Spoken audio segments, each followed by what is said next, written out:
Today I'm going to show you how I make my own yarn advent calendar and give you some fun ideas to try too. Hello knitters, I'm Helen of Curious Handmade and I share ideas about knitting, craft and living a creative life here on this channel. I was just setting up to make some yarn advent or holiday countdown kits for gifts for some friends, and then I thought, oh, maybe I'll just film that and share the process with you today. Yarn advent calendars have become such a popular tradition amongst knitters in the past few years, and it did take me a couple of years to get into the trend.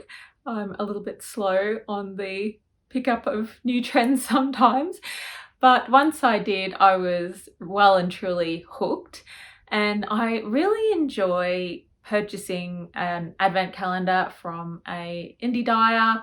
I have so many favorite indie dyers, and so each year I try to purchase from a different one. And in fact, this habitation throw that I have here on my couch was from one of my favorite indie dyers in Canada, Sweet Fiber, from last year. And yeah, I've purchased a few over the years, and I do have two on the way this year. But on the other hand, they can be quite pricey, and I have so many leftovers and scraps from projects that I've made throughout the year that it's really fun to use these beautiful indie dyed yarns to make my own advent. And they make a beautiful gift and can also be really fun to do a swap with a knitting friend or organize a swap in your knitting group. A couple of years ago, I made a little ebook on how to make your own advent set. And so I thought I would take you through some of the tips that are in that today. It's a really lovely little ebook that I'll be sending out to my newsletter subscribers soon. So if you'd like to receive it, sign up to my mailing list. I'll put the link in the notes below. You can also do that on my website at curioushandmade.com. Of course, one of the main ingredients for making your yarn advent set is the yarn and the mini skeins, and typically you will need 24 minis for your set, and often they are either 20 grams or sometimes 10 gram mini skeins. I like both sizes. The 10 grams you can use smaller scraps and leftovers, and the 20 gram sets give you a little bit more flexibility about what patterns you can make with your advent calendar. So I went digging in my stash and found a basket full of leftovers from projects that I've knit in the past. And it's just so enjoyable to reminisce over patterns you've made and things you've knit. This one was a custom colour made for me by Meadow Yarn for the Ivy Over the Door shawl from the Shawl Society, where we had the Secret Garden theme. And I think this is the contrasting green colour that we used. So yeah, just love that lush colour. And this is also from a Shawl Society. This is from the Sprites Fan shawl. There was sort of a gradient set of two other skeins. I think Cindy's just run off with one of those. And this is by Karen from Seven Sister Arts, a lovely indie dyer based in the US that I met on, I think, my first knitting pipeline retreat that I went to, organised by the lovely Paula of Knitting Pipeline.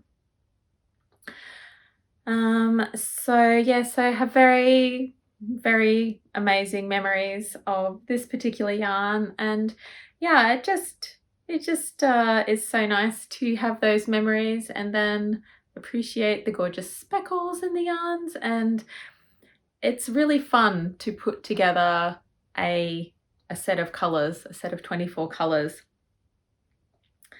I think This collection is quite scrappy, and I might need to find a few more different colors to make it a little bit more of a nice palette.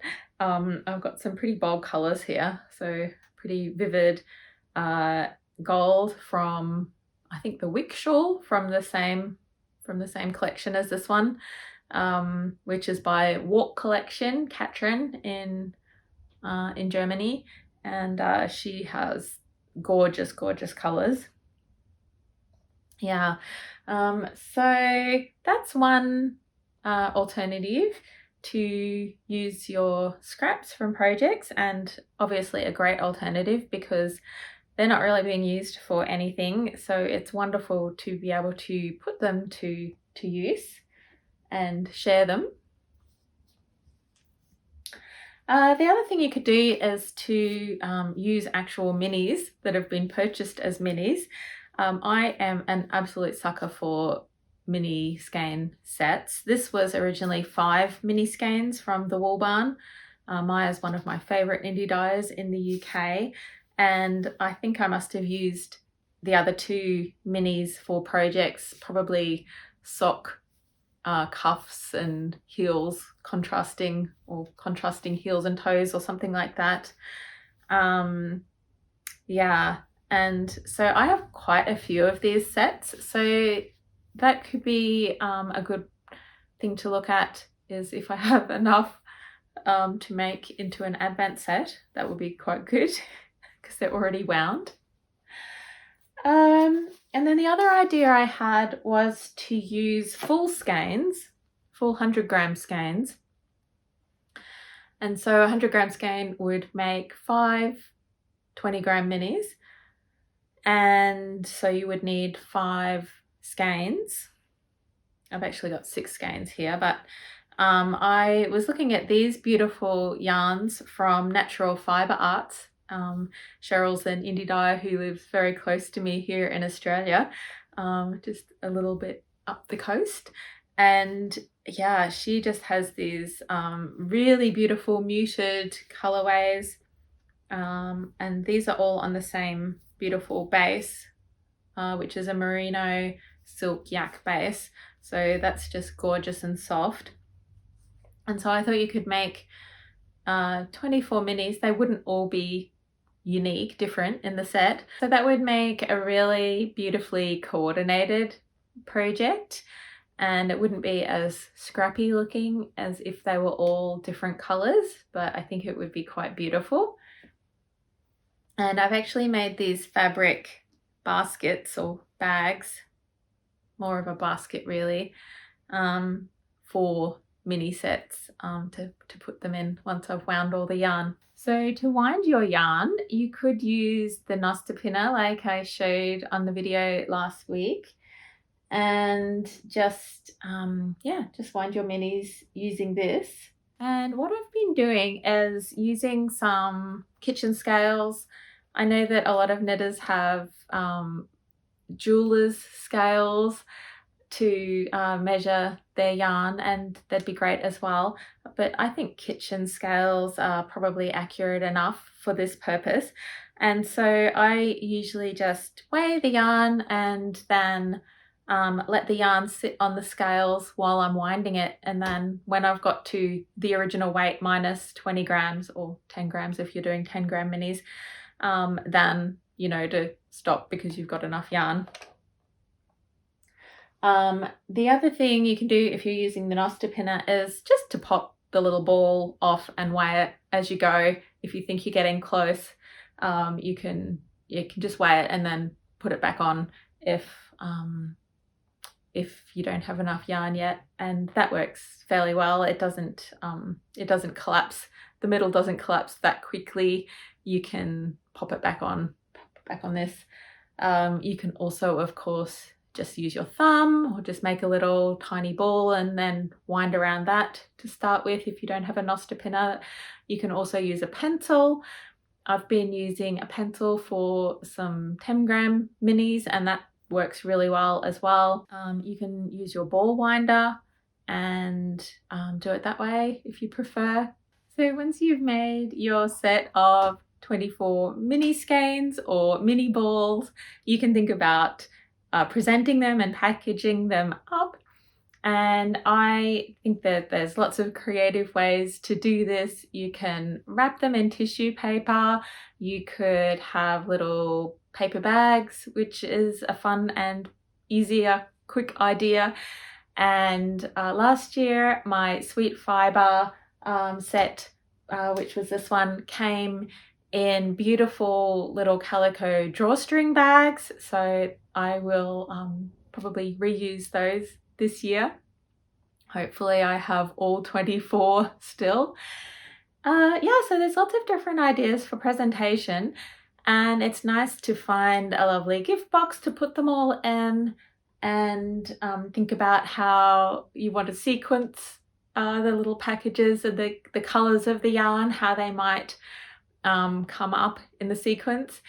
If you're giving it to someone who is quite disciplined about only opening it on the day that it's meant to be opened. I tend to get a bit behind. Some people get a bit ahead.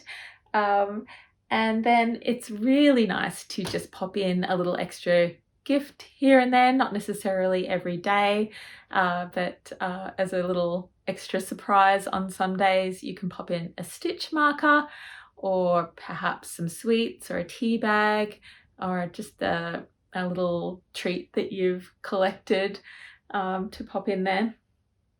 Especially if you know the person that you're giving it to, you can put something more personal in there. It's a really lovely idea. So I think just the whole process is so fun, to pick out your colours, to find little extra treats and to wrap them. I find the process of winding the yarn very relaxing, and then thinking about my recipient.